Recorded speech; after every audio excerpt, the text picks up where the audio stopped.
Hi, I'm Teresa Elling from The Peaceful Home. Welcome to today's segment. How do you like my new shirt? I kind of put it on as a joke. My daughter and I went thrifting, and if you've ever been to a bag sale where you can fill a bag for $5, if there's any extra room, my daughter will look for shirts with fabric that she would like to use in sewing projects and then add those to the bag, which it's really like getting shirts for free. Today I'm going to show you two easy and super inexpensive, practically free projects.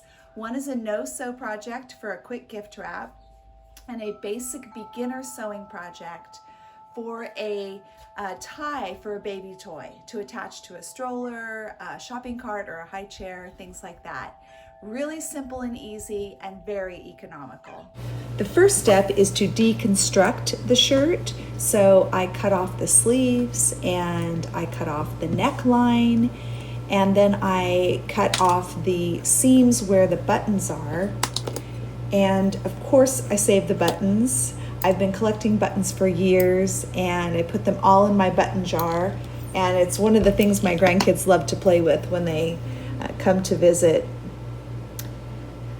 The next step is you can use a rotary cutter and board like I'm using here, or you can just use scissors.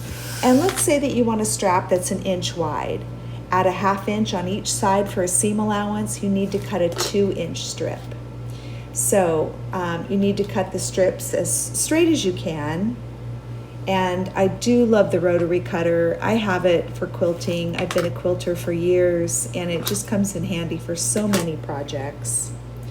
The next step is to put right sides together with a loop of fabric that's going to be used to attach to whatever toy you want to use. And so with the right sides together, I'm going to begin to sew the seam allowance. And with my needle in the fabric, I can lift the presser foot and turn and begin going down the side. This goes pretty quickly. Again, this is a beginner project. If you learn this technique, you can make straps for so many different things and just build on your sewing experience.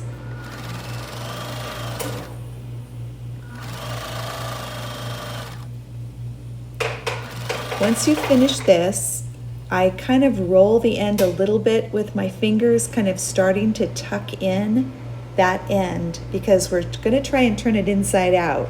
So once you get a little bit of a divot there, you can grab a pen or a marker.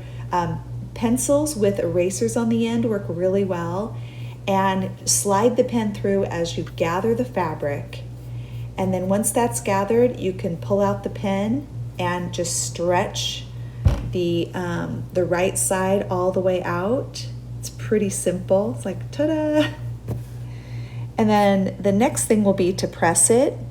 And a lot of times I kind of have to play with the seam, kind of roll that edge out because it wants to stay tucked in. And the goal is to get it out. If it's really sticking, you can spray a little bit of water on it to flatten it out so that you can press it. And I really like using steam when I'm ironing things like this. Makes it a lot easier. So you're just going to press it flat. And you don't have to do a top stitch on the top, but that's what I like to do. So I'm going to show you how I quickly do a top stitch around the whole thing. That also will make sure that it doesn't go back to like a tube and move around. It stays nice and flat. Oh, here's my helper.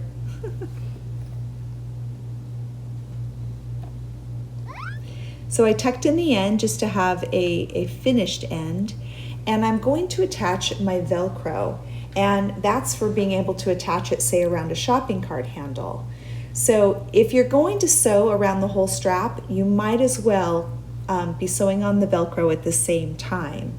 I'm going to use the attaching piece and then 2 separate of the I don't even know what to call it, the fuzzy end, so that you have 2 points of attachment for the strap. So you just start sewing along the Velcro and then continuing to top stitch all the way down the strap.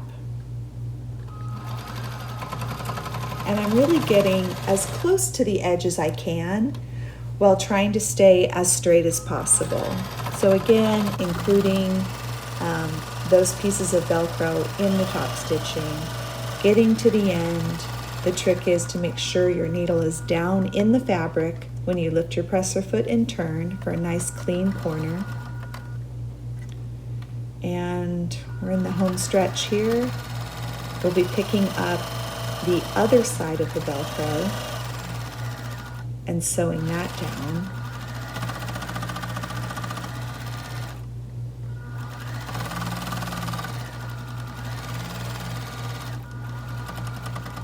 And now at this point, we just need to finish the short ends of the Velcro.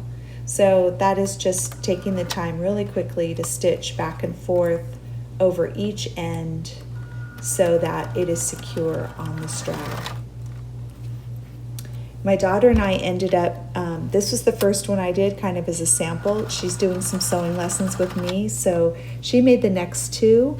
And it was just really a really fun project to do, completing 3 of those in a day. And she began using them right away. Here's the finished product. They turned out so cute with these beautiful vintage fabrics. And here's one of Nehemiah's favorite toys attached.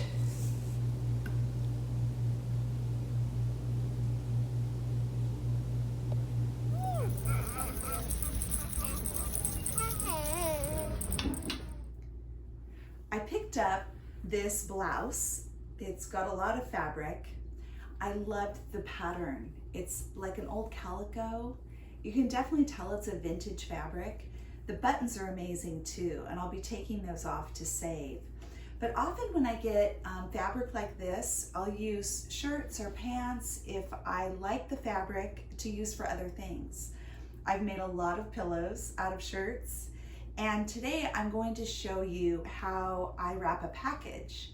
And I bought this book about Maine for my daughter, Rachel.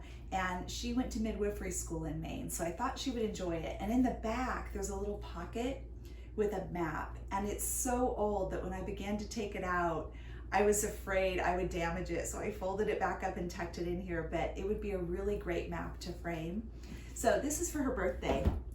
I bought this for 50 cents, and this is the way I do a lot of my gift wrap because it's so inexpensive and so pretty.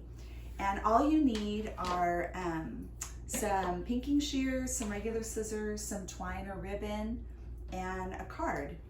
And so you can just pick the spot that you want. The back usually is the largest piece of fabric, but I think I can get away with just using the side piece. So I'm going to go ahead and cut into this.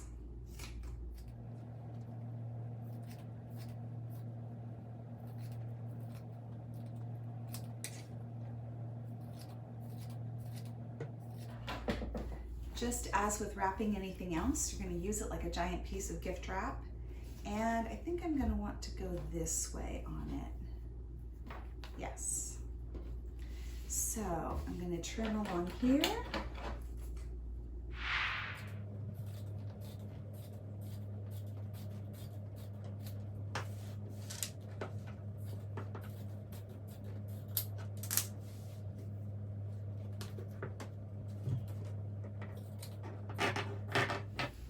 You can see that it doesn't even have to be completely square. You don't have to have straight lines. The pinking shears will keep the fabric from fraying. And the nice thing is when you use fabric as a gift wrap, it can be reused over and over. So I'm going to place the book upside down. Going to just do a makeshift wrap here.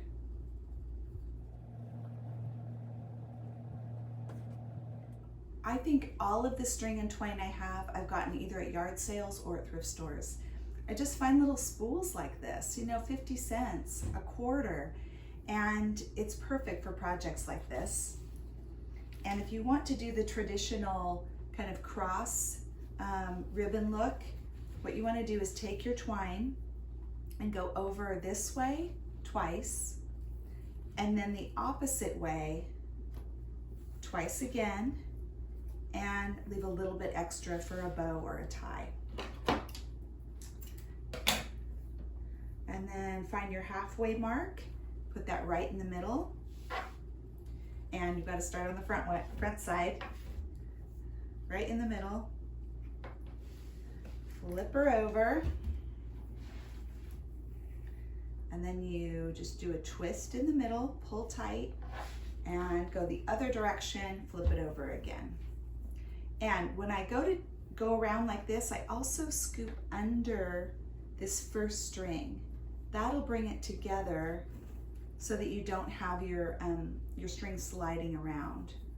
And then you can either do a bow or you can just do a little knot.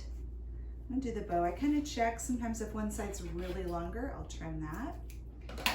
Another thing you can do is find some labels. I love these package tags. And again, I've gotten most of these at yard sales. And really cute, I'll just put her name on that, tie it on, and you've got a really cute little gift wrap that is reusable and pretty and unique.